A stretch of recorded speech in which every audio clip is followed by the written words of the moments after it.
board where we'll consider a number of examples and try and discover for ourselves, or at least see hints about the general results that we'll be able to prove. Okay? So, what it is we're going to be studying are polynomial congruences. Okay. Now you're well used to the idea of solving polynomial equations, having a polynomial in a variable equal to 0, say, and looking for the solutions to that equation.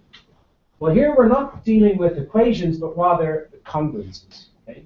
So objects of this type in definition 6.1 here. So this is our definition of a polynomial congruence. Okay? It's a statement of the form f of x is congruent to 0 modulo n, where this object f is a polynomial function in the argument x, and n is some modulus. Okay? Moreover, the polynomial, as is kind of implicit in everything in number theory, we're only considering things to do with the integers. So this polynomial function f will be one which has integer coefficients. Okay? So some integer times x to the power 4 plus some integer times x to the power 3 and so on. Okay. And we want to be able to, in one sentence, solve such things. Okay? But now what do we, first of all, what do we really mean by, or what kind of objects do we want to find as the solutions of these? Well, recall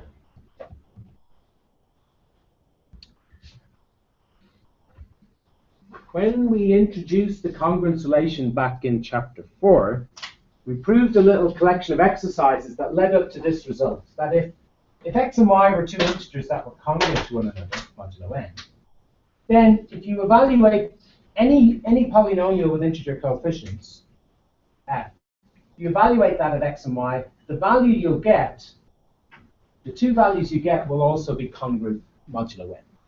But these two values are probably quite different integers.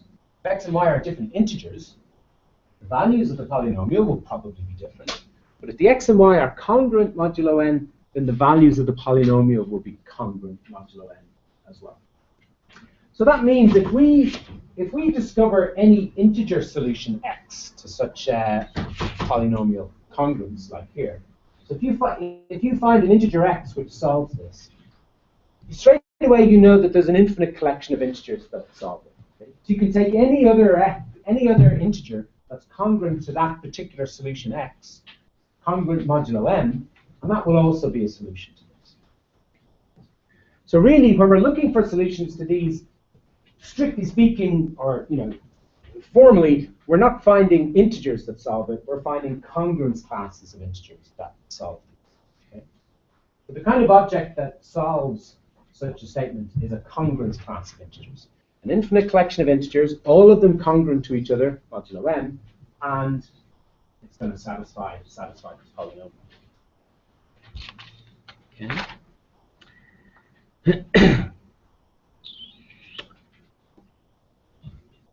Now, just think back a little bit to polynomial equations, so not congruences. So just an equation. So you've got a polynomial in x, and it's equal to 0. Does that polynomial have any solutions? Well, you'll be familiar. You might not know it under this name, but there is this result called the fundamental theorem of algebra, and that says that if you have a polynomial with real coefficients of degree n, say, then the polynomial f has n complex roots. So n is the degree. So n is the power of the. So n is the largest power of x that appears in the polynomial. That's the degree of the polynomial. Then f is going to have n complex roots when you count them with multiplicities. Okay, some of the roots it might have are repeated roots. Now we understand that result is quite a nice result. The degree of a polynomial is a measure of its complexity, and it's nice that that's exactly matched to the number of solutions that the polynomial has. So a very complex polynomial, one of high degree, has a large number of solutions. A polynomial equation where the polynomial is very low degree, degree 1, 2, or 3, only has a small number of solutions. Great. So a question that might be in the background of our minds is, could such a situation hold for polynomial congruences? Could it be that that also holds when you're looking at congruences? If a polynomial function has degree 5, and you're considering the congruence, f of x congruent to 0 modulo m, if the f has degree 5, will this have 5 different solutions modulo m? Could it be that simple, and could it display the same behavior as equations? That's a little question in the background of our mind. Okay, so I think I might switch over to the overhead now, and we'll look through some examples to investigate this.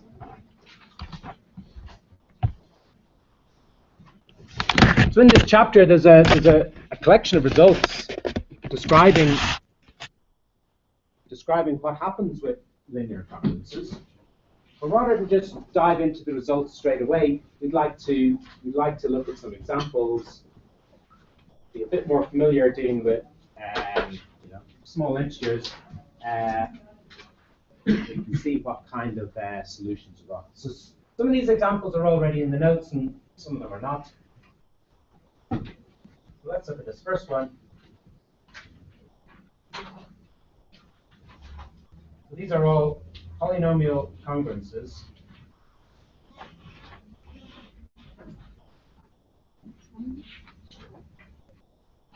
Examples of polynomial congruences that we're looking for the solution. Okay, so the first one is this 2x congruent to 3 modulo 4.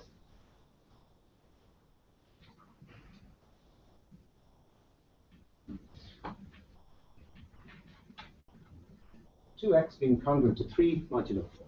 Are there any x's that we can stick in there that will solve it? Now, the modulus here is pretty small. It's only 4. So really, there's only 4 categories of integers to test. Okay, because remember, it's a congruence class of integers modulo 4 which solves this, and there's only 4 of those.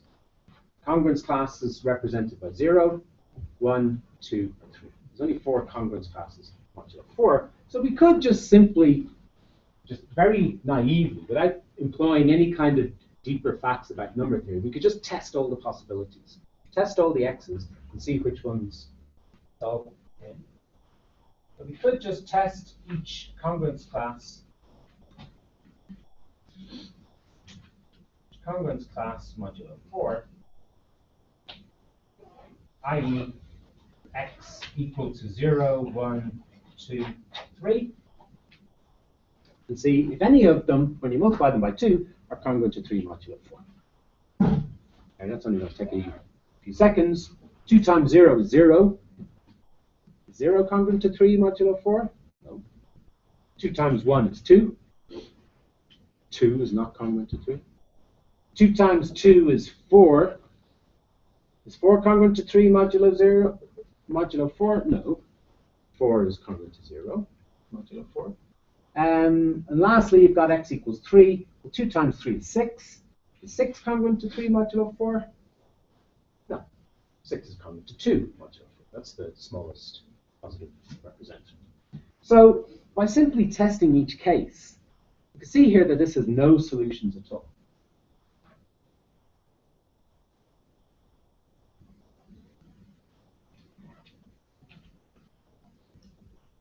Already the situation is quite different to polynomial equations. Polynomial equations, if you allow in complex numbers, they always have solutions. Okay? They always have n solutions where n is the degree of the polynomial. But now we already see the situation is quite different in polynomial congruences. Here is a congruence of degree 1. It's a polynomial 2 times x minus 3. That's a polynomial, that's of degree 1. You're looking for solutions of it, modulo 4. You see that there are no solutions at all. So it's possible for these problems to have no solutions.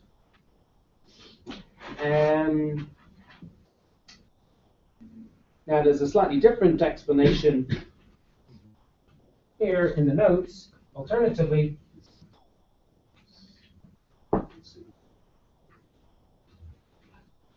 well, something 2 times x. 2 times x is always going to be an even integer. Whereas 3 is an odd integer, and every integer congruent to 3 modulo 4 is also going to be odd. Alternatively, we could observe 3 is odd, and so is every y which is congruent to 3 modulo 4. Okay, the things congruent to 3 modulo 4 is 3 plus 4, 7, 7 plus 4, 11. You keep on adding 4 to an odd integer, so they're all going to be odd. Whereas the 2 times x is even. 2 times x is always even. And so can never be congruent to 3. That's a slightly more satisfactory explanation of why this has no solutions. I mean, there's nothing wrong with testing every case, but of course, testing every case is soon going to become impractical when you consider a large modulus. But here, at least, talking about odd and even is a bit more of a deeper explanation. Okay? And odd and even, of course, has to do with things being divisible by 2.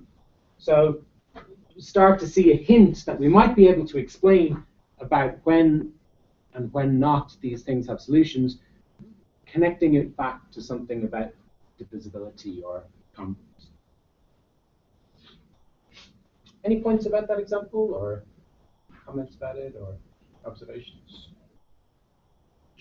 Are we using the definition of congruence as the number divided by 4 having the same remainder? Yeah, you can use that definition. So you're looking for is there any x such that when you divide 2 times x by 4, you get a remainder of 3. Or you can. Same way, divided 3. Sorry. Or the other way, dividing 3 by 4, getting 2x. Yeah, but if you divide 3 by 4, that goes in 0 times plus the remainder of 3. So yeah. So you're saying if you divide this by 4, do you get the same remainder as when you divide that? Yeah, you can use that definition. Or the definition which says that 4 must divide the difference between these two. 4 must divide 2x minus 3. The same relation of congruence. 4 must divide the difference between. The difference between, yeah. If they are congruent. But this investigation has shown here that there are no x's that solve that. Now let's look at another example, 6.2. These two examples are in the notes, but my next examples aren't. So here we've got a quadratic one. So x squared minus 1 is congruent to 0 modulo 8.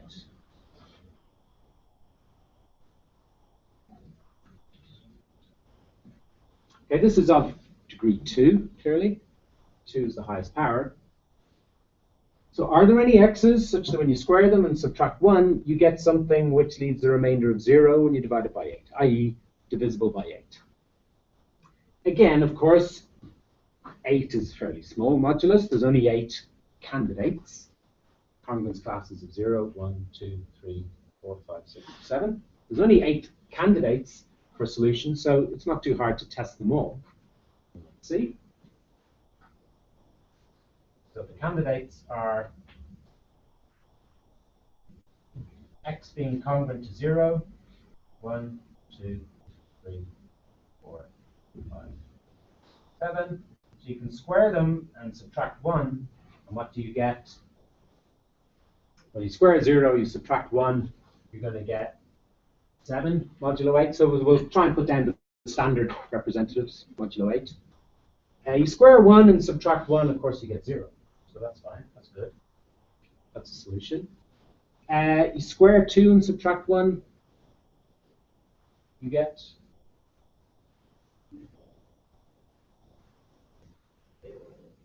an awakeness test. 3. You square 3, subtract 1. Well, 3 squared is 9. Subtract 1, you get 8, which is, of course, 0 modulo 8. Notice I put the congruent sign there, so I can write this down to 0. Square 4, 16. Minus 1, you get 15. 15 is, of course, 7. Square 5, you get 25. Minus 1 is 24, which is, of course, 0 modulo 8. 3 times 8 is 24. Square 6, 36. Minus 1 is 35. 35 is 3 modulo 8. And square 7, 49. Subtract 1, 48. That is divisible by 8. So there are 3 solutions. 4 solutions. 1, 3, 5, and 7. There are four distinct congruence classes, 4 distinct solutions. Any x congruent to 1, 3, 5, or 7. And all these congruences, of course, are modulo 8. All those congruences we're talking about in this example. What about words then? That one there, yeah. Candidates. Okay. The candidates for the solutions are those. Right. So remember, in our first example, we looked at a linear congruence which had no solutions at all. So that's already very different behavior to polynomial equations. Now we're looking at a quadratic, something of degree 2, which has 4 solutions. The more solutions, then its degree. So again, this is showing that the situation is quite different in that sense from polynomial equations. So there's plenty of solutions here to x squared minus 1 being congruent to 0 modulo. Now, this is all very well for small moduli. We can list out all the candidates and we can test them all. But it's soon going to become too laborious for a human to do. Of course, you can always get a computer to test, even if there's hundreds of thousands of candidates still, just give it to the computer can quickly check them all and tell you which one to solve it. But even then, the modulus gets larger and larger and larger. Sooner or later, you're going to run out of computer memory. So, this approach of just simply testing every candidate is not very satisfactory. It'll certainly find you all the solutions, but the larger the modulus is, the longer it's going to take. And we're not learning anything deeper about the structure of the problem or the reasons why. Why does this one have 4 solutions, and why does the other one, well, we've already explained for this particular case, but why is it that sometimes they have lots of solutions and sometimes they have no solutions? So what we would prefer is a more, well, we need to reach the theorems. That's what we need to do. We want theorems that approach the general case. So I have to start formulating general results. How to start formulating general results. To solving, if we can, AX being congruent to B modulo n. So this chapter, of course the general problem would be considering things of any degree. In this chapter, we're just going to focus on linear congruences. So polynomials of degree 1. So it's just a times x plus some constant being congruent to 0. Or this is how we normally write them down. We normally put the constant on the other side. So ax being congruent to b modulo n. How can we solve these things? Now, if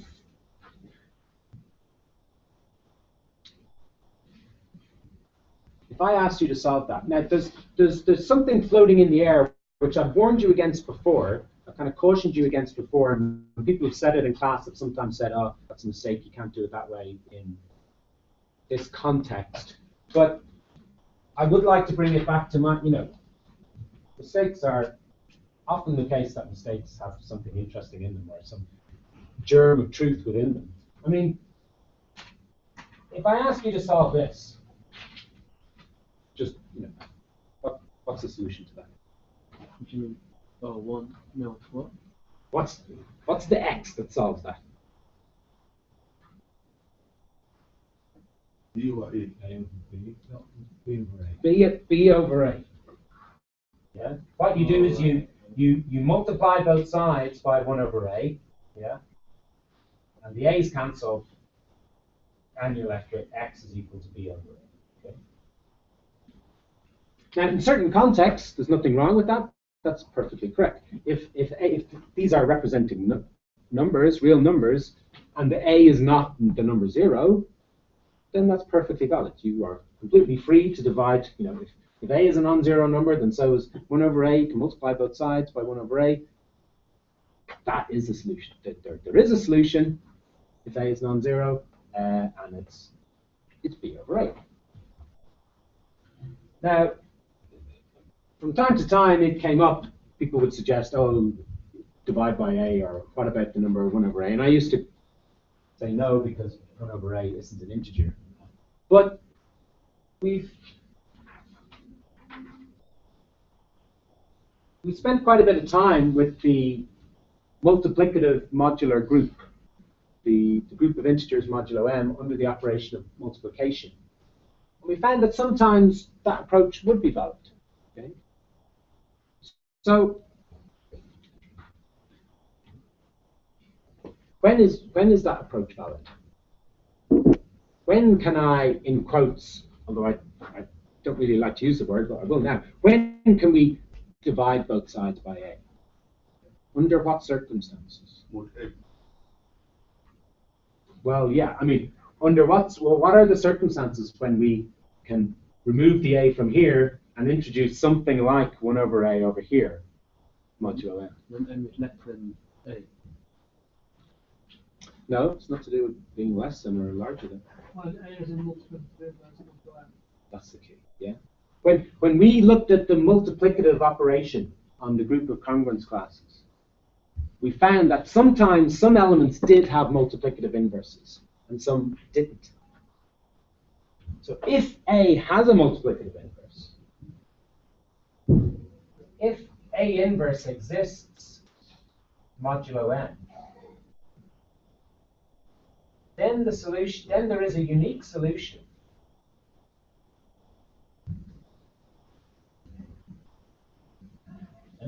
A unique solution given by, well, if A inverse does exist, we can multiply both sides by it. The A inverse on the left will cancel with the A. A inverse times A gives you 1. Congruence class is 1. And so the solution you'll be left with is A inverse times B modulo n. So if the A and B are supplied, and A has an inverse, then this is what the solution is going to be. It's going to be A inverse times B. When, if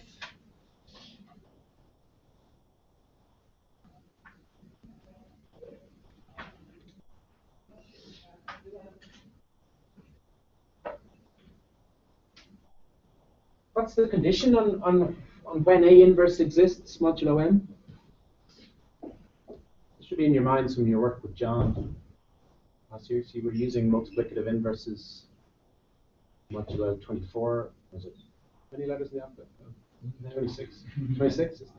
then there is a what? So Then there is a unique solution.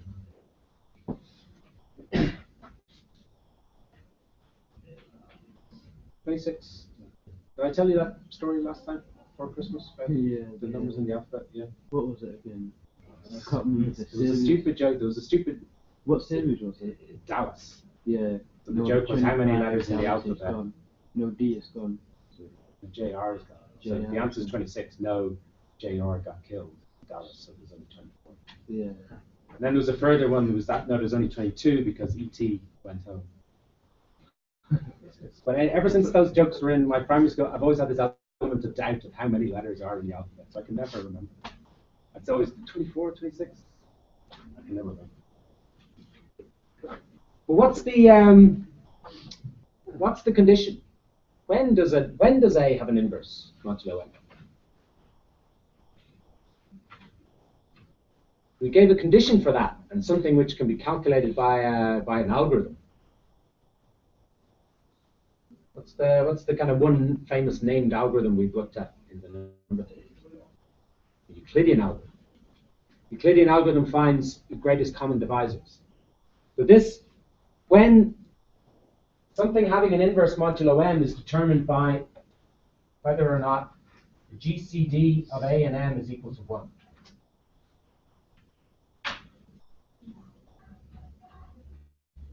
So A inverse existing modulo M is the same as, equivalent to, the greatest common divisor of A and M being 1. Okay.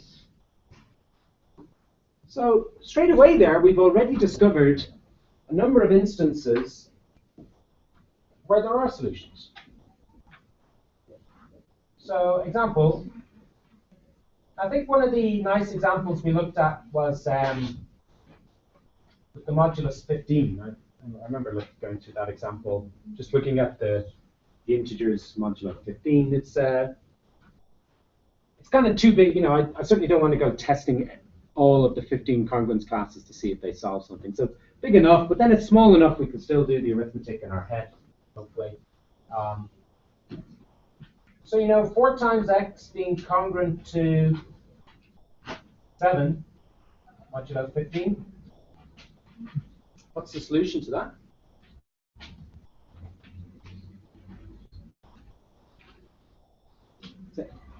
7. So how did you get 7?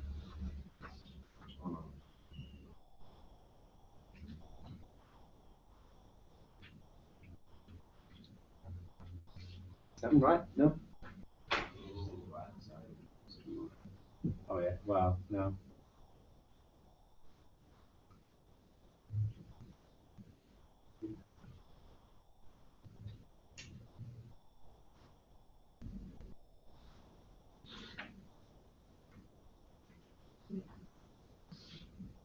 Let's try and apply this, you see. So ax congruent to b, there's 4x congruent to 7. So the a is 4, the b is 7. So this gave us a condition. So this isn't an if and only if. It's not saying that the GCD has to be 1 for there to be solutions. But if the GCD is 1, then the inverse exists, and we can formulate this, or we can construct the solution. So what is the GCD of 4 with the modulus 15? The GCD of 4 and 15 is, of course, 1. Because 4, the greatest common divisor of 4 and 15 is 1. So we observe that the GCD of 4 and 15 is 1. So 4 inverse exists. And by 4 inverse, I mean the inverse, the multiplicative inverse of 4 modulo 15. What is that inverse? Which number, when you multiply it by 4, gives you back 1 modulo 15? Sorry? 4. 4 times 4 is 16, which is, of course, 1 modulo 15. So 4 inverse, okay, it happens by coincidence, if you like, to be itself, is its own inverse.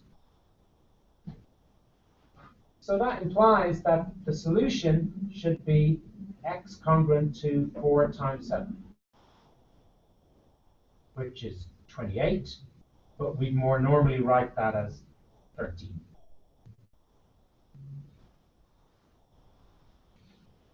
So there's our solution, x being congruent to 13. Just go back and test it out. If you do multiply 4 by 13, you get 52. Is 52 congruent to 7 modulo 15? Well, you have to look at the difference between 52 and 7. The difference between 52 and 7 is 45. And is 45 divisible by 15? Yeah. 45 is 3 times 15. So check that.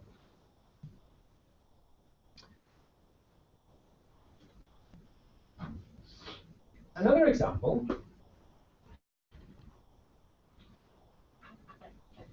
Or any questions about that first before we move on from this and extend it slightly? let's be clear what we've said here. It's if the A inverse exists, then there is a solution, and it follows that formula. The next example I'm going to write down is one where A inverse does not exist.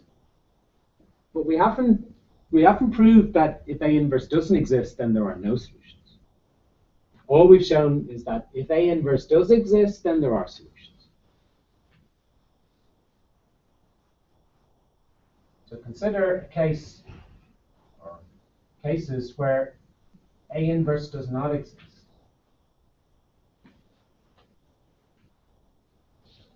So here's one. I'll still work modulo 15.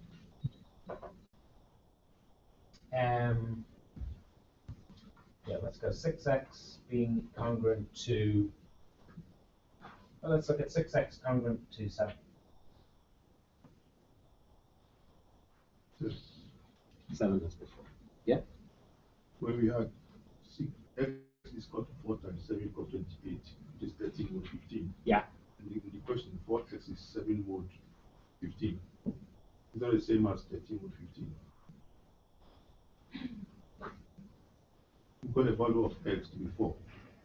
No, I've got the value of x to be 13. 4 multiplied by. Or multiplied by 7. It's 28. 28, which is 13. 13 mod, but in the question, he wants 7 mod 15. Yeah, but when you multiply x by 4, so x I found is 13. So you multiply 4 by 13, you get 52, which is congruent to 7. 15. 52 is 45 plus 7. 45 is a multiple of 15. So in this case, x is 13. X is anything congruent to 13 modulo 15. Is the solution to this problem. So the solution to this problem is the congruence class of 13 modulo 15. So yeah, for these, like you really need to be quite. We need to develop a fluency with congruences and be able to talk about them, quite easily. So, but investigating these will help you to develop that as well. Now, this case, of course, isn't covered by the little investigation we've just done, because here 6, of course. Notice that the GCD of 6 and 15 is 3. Greatest common divisor of these two is 3, which is not 1. So 6 inverse does not exist. There is no. So you can't say that x is equal to 6 inverse times 7, because there just isn't a 6 inverse. It doesn't exist in the world.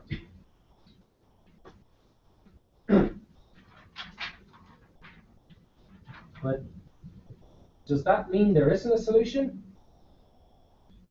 What about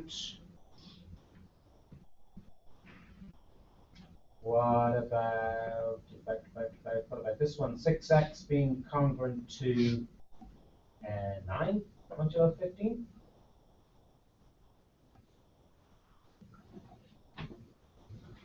These are two cases where there is no inverse to 6. You can't simply divide across by 6. It's looking to divide by. I've given you two examples here. So obviously one of them has solutions, the other one doesn't, because it isn't giving you two examples, a positive one and a negative one. But which one is it? Okay, 15. It's okay. It's maybe we could spend probably take me 20 minutes to test each of the 15 things. But we want to shy away from that. We want to try and investigate it a bit more cleverly. One thing we could do is we could assume temporarily assume solutions existed, and then maybe try and get a contradiction out of it, or discover more information about the solution. Yeah. So suppose there is a solution. Suppose there is a solution x to 6x being congruent to 7 modulo 15. Let's just assume there is a solution and run with it a bit. So try and unravel the definition of congruence that we see. See, this implies that 15 divides the difference to 6x minus 7. Okay, that's one way of using it. That's the definition of congruence that I like. So 15 divides the difference, 6x minus 7, which is, of course, equivalent to 6x minus 7 is equal to 15 cubed, or some cube.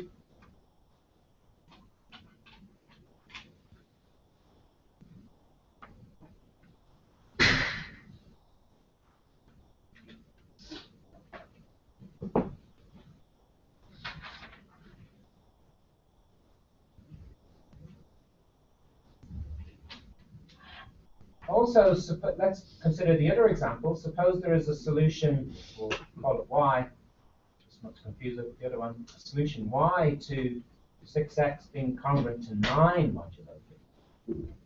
So that implies 15 divides 6x minus 9, which is equivalent to 6x minus 9 is equal to 15. I won't call it q, I'll call it r, some r.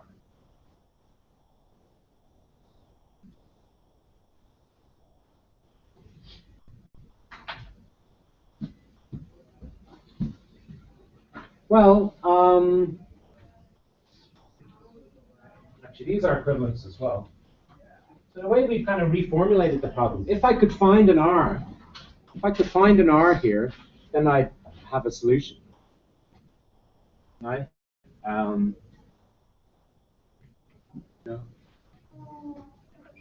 Yeah.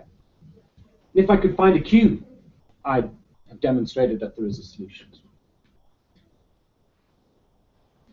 Now this looks a little bit easier. If I'm asking you now to find the r, this one looks maybe a little bit more approachable. If I'm asking you to solve this for r, what might you do to it? Is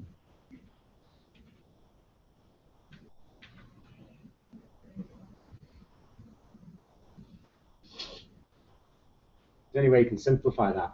If I'm asking you, well, if I'm asking you to find x or r, what could we do to simplify this? Divide across by 3. You see, there's a factor 3 in all the terms. So that's equivalent to 2x minus 3 is equal to 5 times r.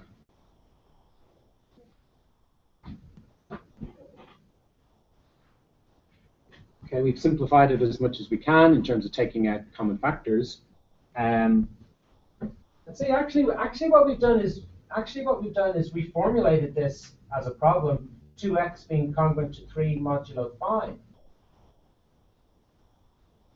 Actually, you can think of it as just dividing across by 3 here. Dividing the 6, the 9, and the 15 by 3. This congruence is equivalent to this one. Ah, got it. I said suppose there's a solution y to this. Well, let's just rename that x. Who cares? Now, is there a solution to this? To this one?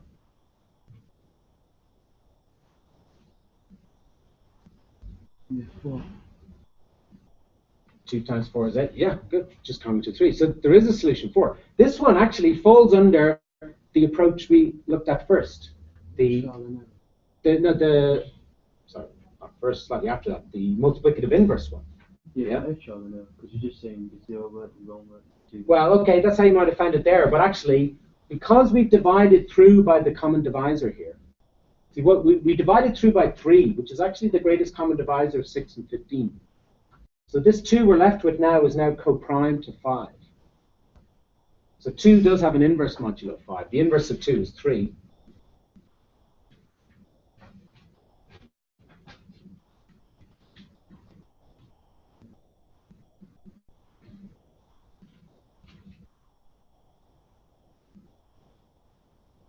Sorry, well, what did I just say? The inverse of 2 is 3 modulo 5, is that right? No. 2 times 3 is 6. Just going to 1. Yeah. The inverse of 2 is 3. So you need to multiply both sides by 3, and that cancels out the 2. So x is congruent to 3 by 3, which is 9. which is 4 modulo 5. So 2 times 4 is 8. Yeah, so x being congruent to 4 is a solution.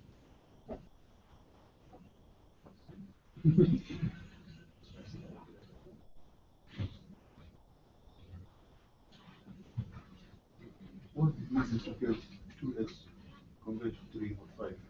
Well, I'm just rewriting this one, because this one says 5 divides the difference of 2x minus 3. So, in other words, 2x is congruent to 3 modulo 5. Now, just in the last couple of minutes, if we return to the one above, the one where we had the 7, this looks a little bit iffy. What looks a bit something? Prime number instead, so you can't divide it. Keep talking. What do you mean you can't divide it? Can't divide it by. 7. Well, you can only divide it by 7 and 1. Yeah. So your observation is that 7 is a prime. So in particular, you can only divide it by 7 and 1. So what can you not divide it by? So what was that? 3. In particular, you can't divide 7 by 3. But look, you can divide the 6 by 3. You can divide the 15 by 3. Are you allowed to work with non-integers? Well, no, you're not. No, because we're only talking about integers and congruence classes. So what was the point in observing that? Well, yeah. I'd like you to tell me that. What's the point in observing that? Oh, you mean you can do it with respect to modules? You can say divide by 3. We can divide the left-hand side by 3, can't we? Yeah, but if you divide that by 3, say what, 2 modulo 1, is it? Well, I get a fraction, yeah, but no, modulus. No. So you remember, x and q are representing integers. So if we can divide the left by 3, so it's going to be 2x minus 5 times q, the left-hand side will still be an integer. But if you divide the right-hand side by 3, of course, it's not an integer. Well, what's the conclusion? The conclusion is we haven't proved that an integer is equal to not an integer. That would be a disaster. Like, literally, the universe would disappear in an instant if we found a contradiction. Utter chaos. What we haven't found, what we found is the explanation of why there is no solution. There do not exist integers x and q that satisfy this. Because if there was, it would force us to the conclusion that it's possible to divide 7 into 3 equal parts of integer size, which of course you can't. 7 is not divisible by 2. So simple as saying it can't be solved because it's a prime. Well, because it's a prime. Because it doesn't really depend that it's a prime, but it's in particular because 3 does not divide. So yeah, that's covered by saying it's a prime, but the precise, the precise reason is because 3 does not divide it. Whereas 3 does divide the left-hand side, but the conclusion is the left-hand side does not exist because the x's and q's do not exist. Right. That's the conclusion. But see, 3 does not divide 7. So x and q cannot exist. So there are no solutions. Where did this come from? This came from 6x being congruent to 9 modulo 15. Sorry, 6x being congruent to 7 modulo 15.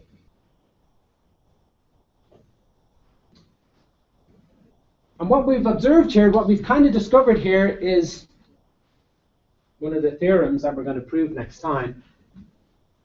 So when you look at the greatest common divisor of the A, remember we're calling this A, this is AX congruent to B. When you look at the greatest common divisor of the A and the modulus, the A and the M, if that greatest common divisor divides the B, then you can find solutions.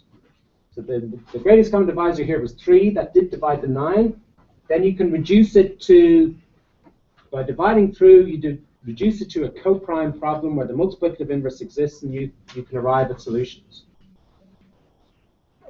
Whereas if that greatest common divisor, again 6 and 15 here is 3, that does not divide 7. Well, in that conclusion, in that situation, then the conclusion is there are no solutions. So if there are solutions, it would force you to admit that 3 divides 7, but of course it doesn't. So that question of does the greatest common divisor of the A and the M, does that divide the B? If it does, there are solutions. If it doesn't, there are no solutions. That's kind of what we're discovering there with those examples. So next time we'll prove it in general. Okay? So we'll take these examples. I'll briefly look at the conclusions of those examples at the beginning of the next time, and we'll prove the theorems that come out of it.